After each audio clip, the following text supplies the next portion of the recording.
Hello, it's Euan Studios back here for another 2026 Thomas review. Last time we took a look at Oliver, but this time we'll be taking a look at Gordon. Yep, here he is. Interestingly, on his render, he's got like these red supports here. I don't think they're supposed to be red, they're supposed to be black, because even if you look at the toy, if you can see it clearly behind the bubble, but they are black in there. Oh yeah, he's got two headlamps. That's interesting. I don't think the toy has two headlamps. No, actually it does, I think. Unless that's the bubble playing tricks on me. I'll bring it back here. No, he's got two of them. I'm not going to look at the toy too much till we have it out the box. Yeah, new for 2026. He's got the same back as Oliver, showing all the ones which you can get. Which is better than toys of past, which just didn't show you anything. I think they stopped showing you what you could get around the Fat Magnet Take and Play was like the last ones where they actually showed you which ones you could get. I don't know, not too up on my history about the die-cast merchandise. I was always more of a motorized.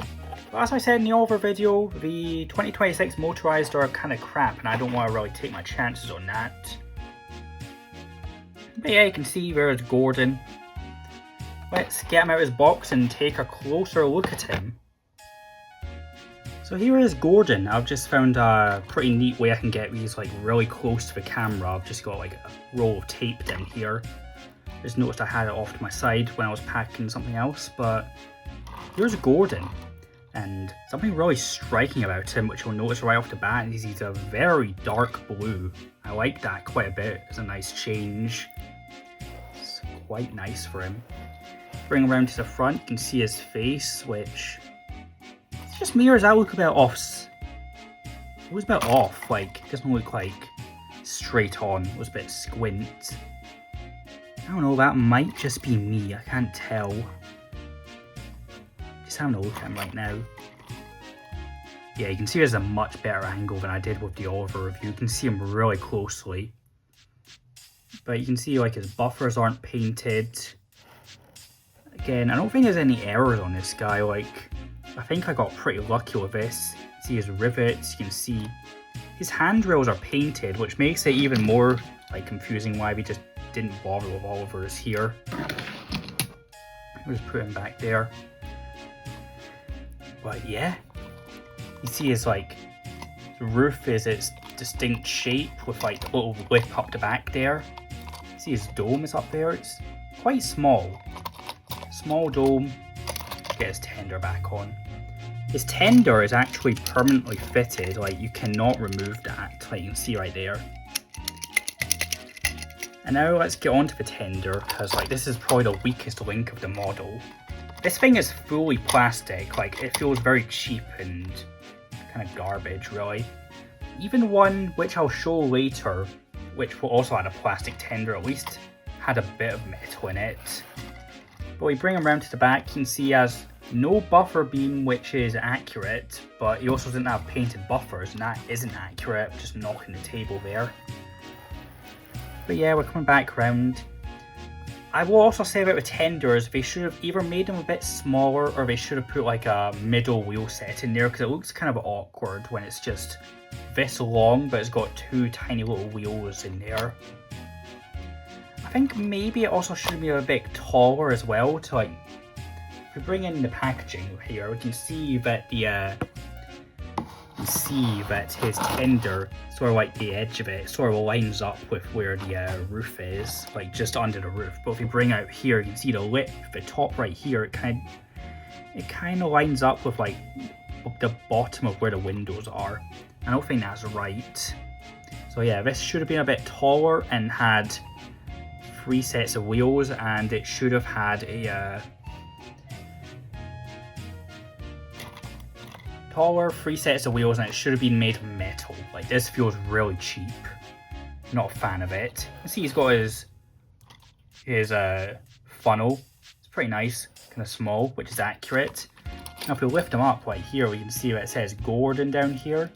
He has his bogey, which can actually move, and yeah, it just says Gordon here, has nothing on the tender. Yeah, same sort of information as Oliver, 2020 you can tell, Thailand, you know, just the normal stuff. frames are different things. Well, I'm letting them be blue, which is accurate. So yeah, I think we've taken a good enough look at Gordon. Let's bring in some comparison models.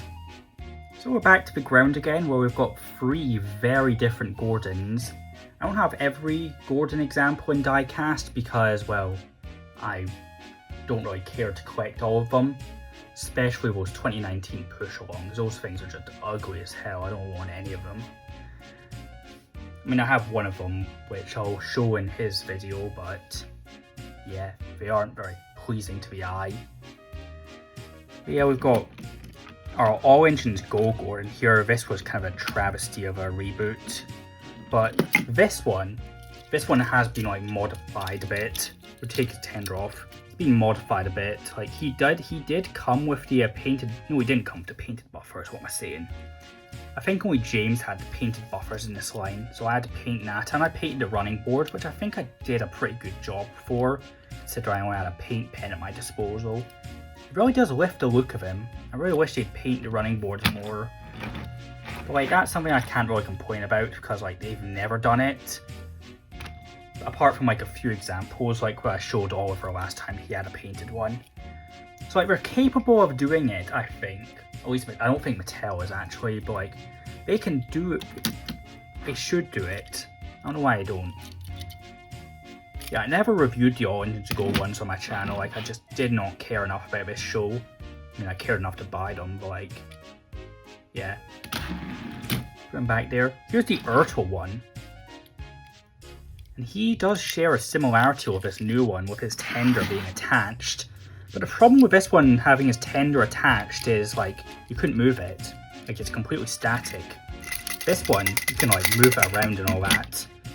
But this one you can see it has the 3 sets of wheels like this one should. I think their tenders are actually, like, they're fairly similar in size, which shouldn't be accurate because, well, look at the sizes difference of them. Like, you see this one's much larger than this one. But yeah, with all 3 of them out, you can see like how nice that dark blue is. And I remembered why I took the All Engines Go Gordon tender off.